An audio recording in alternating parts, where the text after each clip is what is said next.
All right, hello. Whidip, whidip. Welcome to our little Valentine's episode. Uh, yeah. Today, I thought we could all figure out how Valentine's Day started all together. Yep, story time. Story time. All right. Settle in. Here we go. On a learning adventure. Valentine's Day, originally known as the Feast of Saint Valentine. It was not a romantic celebration. It was actually a day to celebrate the death of a clergyman named Valentine of Rome. In the 3rd century, Valentine was imprisoned by the Roman Empire for ministering to Christians. Should we stop it and see if it's working now, yeah. right? Oh, yeah. This is working. It has to be, but who knows? I don't know. What do you want to do? Do we waste another 30 minutes or do we stop this? No, go ahead. Sing your song, girl. Keep going? Sing your song. All right, fuck it. Here we go. In the 3rd century, Valentine was imprisoned by the Roman Empire for ministering to Christians. He was jailed and then executed. Oh, but what's ministry for children? Ministering to Christians is preaching. Oh, I thought you said children. Ministering as in teaching them the word of the Lord. Yeah. Okay. To Christians. Like, this is when it wasn't cool to be a Christian. Because we're in the 3rd century of Rome. Oh. Yeah, there was a time where, well, whatever. There was a time where Christianity was outlawed. Remember when Jesus died? Dang, is that really what that was? Like, it's Jesus, all or nothing. It's like a gang. It's fucking Jesus. Messed up. All right. He was jailed and then executed, making him a martyr amongst the Christian faith. You know what a martyr is, right? I was just gonna ask. What does martyr mean? So a martyr is somebody who died for their beliefs, basically, and it's like Didn't need to. killed for their beliefs, and on behalf of the Christian faith, he died. Like, he would not renounce his faith. He was like, nope, this is what I am. Fucking kill me for it. And they did. Like, dang. And he, like, that's what happened. So that's how you become a martyr. That's how people become saints. He eventually becomes a saint. He was jailed and then executed, making him a martyr amongst the Christian faith. During his incarceration, you know what incarceration is, right? I have experience. I've been to jail and prison many times. Did you ever do something legendary like Valentine of Rome and restore your jailer's daughter's eyesight in some sort of miracle? No, I have not. Well, supposedly Valentine of Rome did. Yeah, I'm not that strong. It said that before his death, he wrote a note to the jailer's daughter and signed it, "Your Valentine." He is also known for performing Christian marriages in secret for Roman soldiers. And then after each ceremony, he would cut a heart out of parchment paper for the soldier to carry as a reminder of the vow he took before God. The soldiers would have recognized Valentine by the very large purple ring he wore with an engraving of Cupid on it. It's not the same. Do you want your seat back? We switched seats. You can't. There, that's my Cupid? Cupid. Very nice. Very nice. It was natural. This big purple ring may possibly be why amethyst is the birthstone of February. Upon his death, he was buried along a Roman road called the Via Flaminia on February 14th. His skull is on display crowned in flowers at the Basilica of Santa Maria in Cosmed in Rome, and some of his other relics are in Whitefriars Street Carmelite Church in Dublin, Ireland, making it a pilgrimage for those seeking love and bones. His pilgrimage is just like an orgy. Oh, no. You're Pilgrimage? Yeah, like pillaging the women and men. No, a pilgrimage is different than a pillage. So a pilgrimage would be, it's usually like a holy walk that people take to get to a certain spot and then pray to whatever god is affiliated with that area. So much back then. We were so interesting. People still do it to this day. I don't do none of In that. India, a bunch of people just got trampled because they were doing a pilgrimage to wherever they go. Well, I know that sounds terrible, but it just happened. And a bunch of people freaking got trampled. That's how many people were on this pilgrimage to go pray to this god. People died? Yeah, they got trampled. There was that many people walking, and there's no, like, infrastructure. Nobody's, like... there might have been some police trying to help with the street traffic, but I highly doubt it. Yikes. If you can't keep up, you're going to get run over. So this is saying that lonely folks looking for love can go to these churches and, like, pray for love by using his bones. Because that works. That's nice. Yeah. You have to do Tinder 3 times, though, before. Pray to his bones. You swipe on Tinder 3 times, and then it happens. Oh, that's the magic. Come and knock on our door. Yep, that's how it happens. How romantic. There is a record of 3 Valentines, the second being Valentine of Temi. He was also a clergyman. He, too, was captured, tortured, and executed in Rome.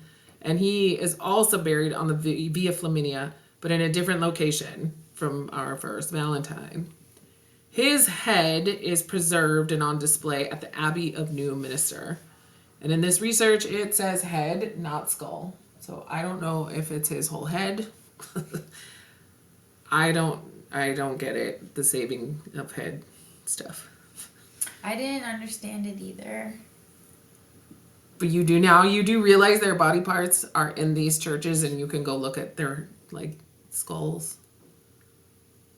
Did you not understand? That's what I was trying to explain to you. I'm sorry. I didn't understand. Oh, yeah. No. Yeah, that sounds The scary. Valentine of Rome, his skull is on display, and it's got a crown of flowers on it. And you can go up to it and pray that someone will love you, you lonely bitch. Is that where we should go to find love? We should blog an adventure to, where's this, Rome? Yeah, that's it. We're Ireland. So his skull, Ireland. his skull is in England.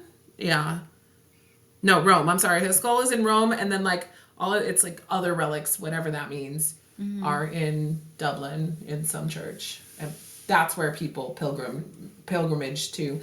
So the pilgrims were pilgriming, Banging. but they were like kind of coming over here so that they could worship their own gods and not get in trouble. Because they were hating on the Christians. Okay. Mm-hmm. Man, this world sucks. It's like all connected though. It's one big weird circular roller coaster, but yet it keeps progressing. So we'll see where it goes. Just a bunch of penis fighting. The third Valentine, speaking of penis fighting, was martyred somewhere in Africa, and nothing more is known. He's from, I know where he's from. The Congo. You said Africa, right? Yes. They have the biggest wankies. The Congo? Come on, baby. Yes. No, the Congo. They have the largest penises in that country. Or That's a made-up country. Congo is not a made-up country. Look up Congo on your phone. I am positive it's a You're place. close. You are so close to what the name of this country is, but it's not Congo. Congo? Yeah. I was close. But those are very different words. Isn't the Congo a Latin dance move? It might be. I think it is. Oh my goodness. In 1969, the Catholic Church removed the feast of That's where that move comes from. 69. The 3 Valentines. It's a Valentine's Day position. It is a Valentine's Day position. So, what was once known as the Feast of Saint Valentine was removed from the general Roman calendar, so it was no longer recognized by the Catholic Church.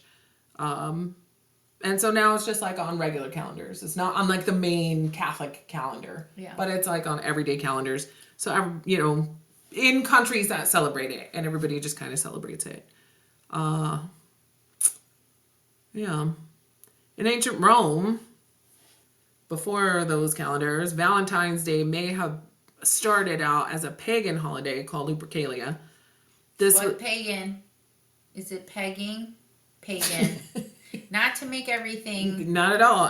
Please stop me if you don't know what I'm talking about. Pagan. Pagan. Pagan. Pagan. Does it mean the same thing? No. A pagan is like people that didn't believe in Christian beliefs. It was like pre-Christianity beliefs. So like they believed in all kinds of different gods and goddesses and deities, like Cupid and like those little pan things that are minotaurs, the ones that are like half horse, half man. Oh yeah. Like stuff like that is very pagan. Those are things that these people prayed to. So those would be pagan deities or gods or whatever. So this Valentine's Day may have probably started out as this day. And then Christians were like, well, that's fun. Let's murder someone and steal that holiday. That's a good reason to kill. Yeah. Lupercalia was the pagan celebration of the gods Pan and Juno. And Pan is the little thing that plays the flute. Yeah. And Juno, I think, is like a god of war or something like that. I don't know. It'll tell us, actually. Gods of love, marriage, and fertility. So what do I know? However, Lupercalia was said to be more of a celebration of purification and health and not of romance and love. It's not until the 14th century when writer Geoffrey Chaucer may have been the first author to connect Valentine's Day with romance in a passage he wrote in Parliament of Fowls about birds choosing their mates on St. Valentine's Day. And Erica, I'm going to give you the honor of reading what Geoffrey Chaucer wrote in regards to Valentine's Day. It's a tongue twister. And what's the accent? British. British. For this was on Saint Valentine's Day, when every fowl cometh there to chase his mate. What did that mean? I don't know. I have no idea. Oh, it's so good. This is English. Is it? Yeah, this is like original old school English. Mm-hmm. So it is on St. Valentine's Day when every bird comes out to choose their mate, basically. So that's the day. So it's like spring and come, And this babies. Century, apparently spring would have been earlier in the year. And I do feel like a lot of cartoons are like the birds are always like in and love, there's for Valentine's singing, there's birds and doves and singing there cometh music, come here to me.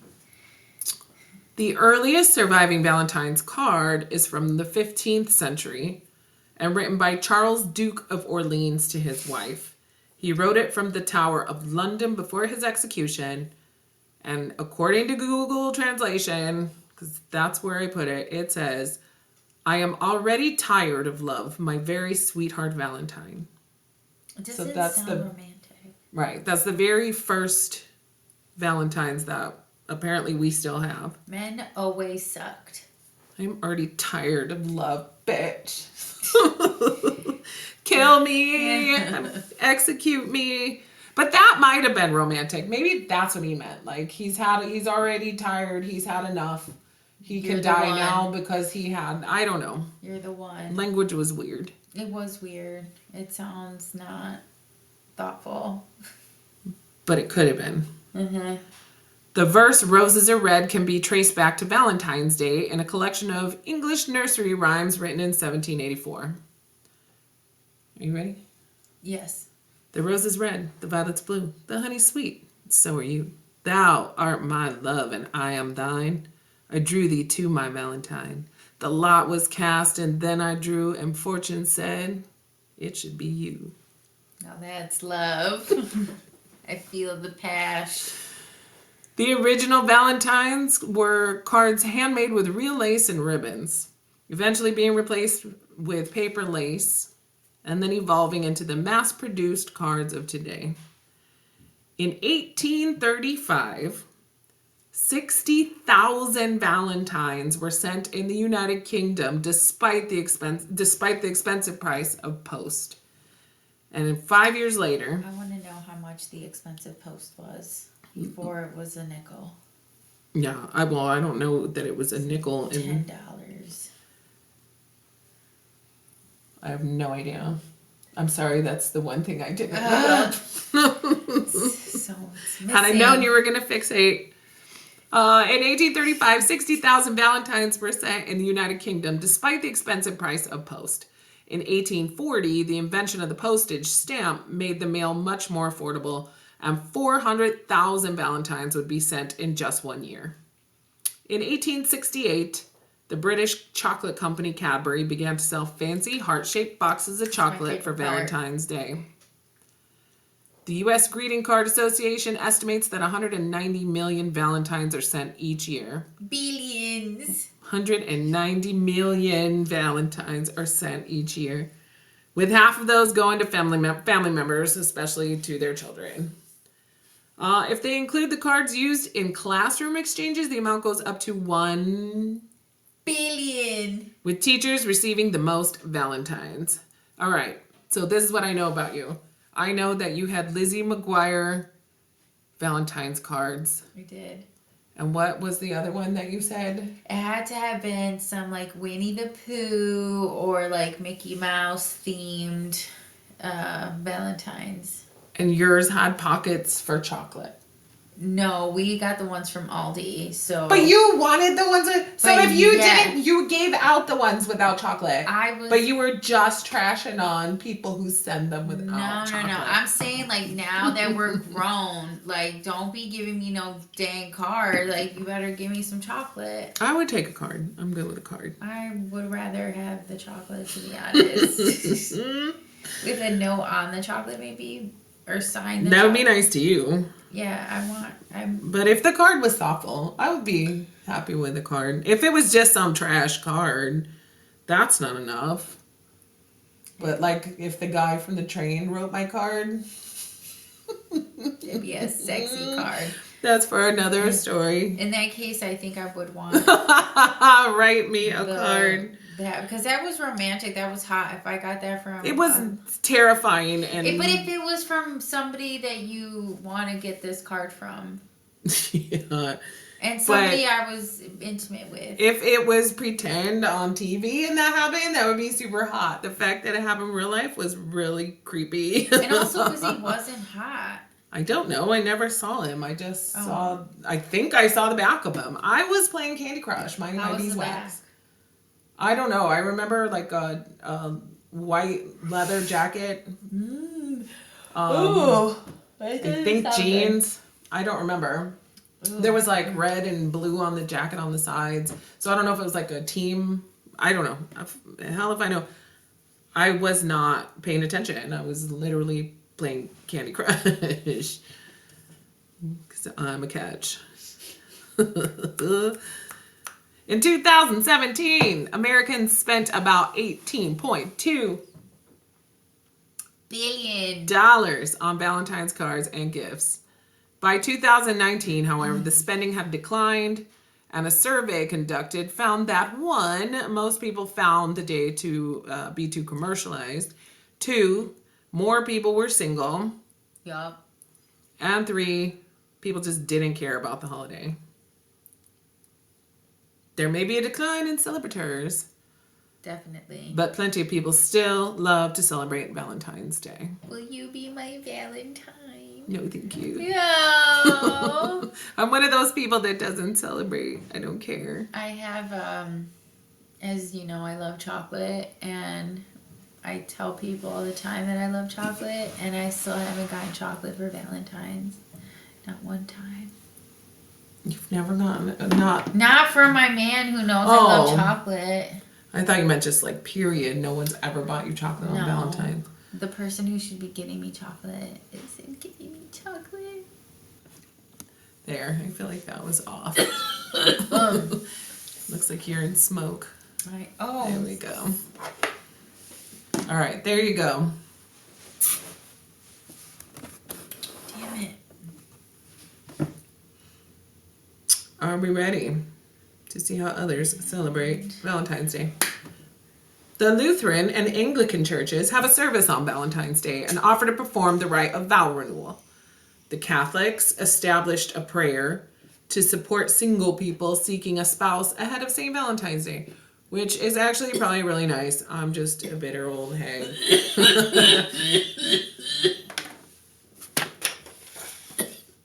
Breathe through it.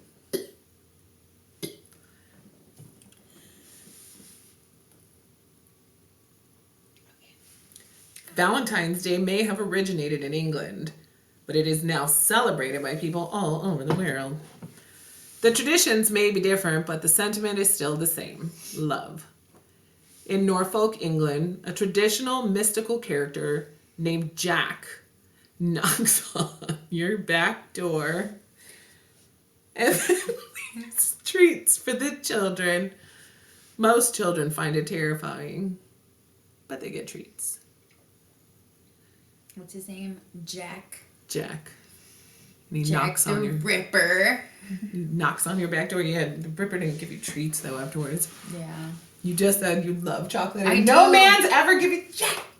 If somebody showed I'm up gonna in make a sure van, somebody knocks on your back door this holiday. Please. I love butt stuff. No.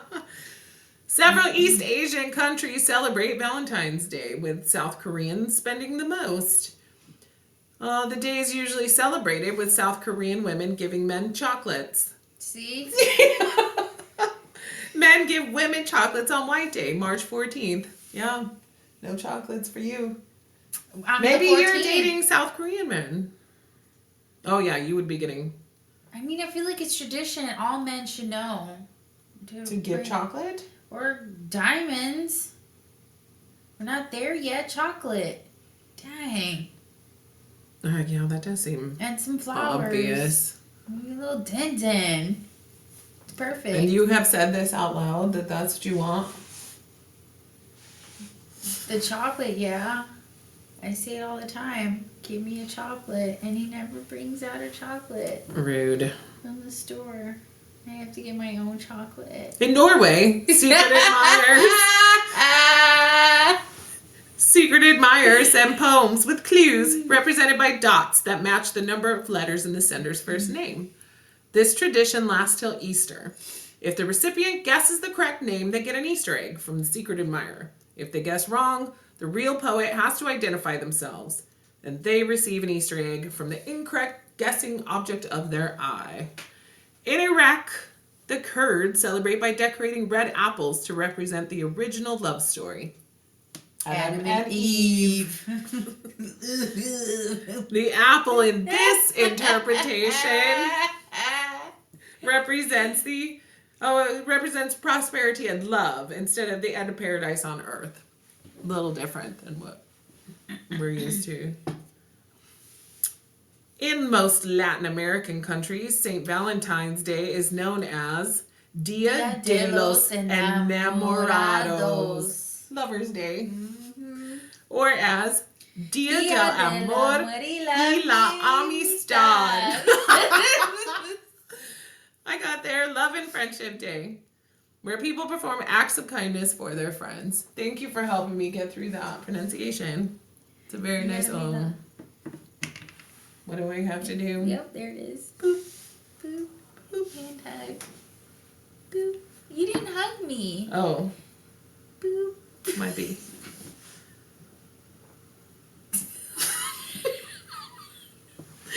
Love and Friendship Day, where people perform acts of kindness for their friends. Mm-hmm.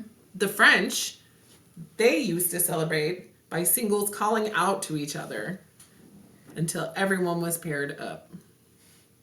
If a man was unhappy with his match, he could walk away, and the woman would have to wait for someone to call out for her.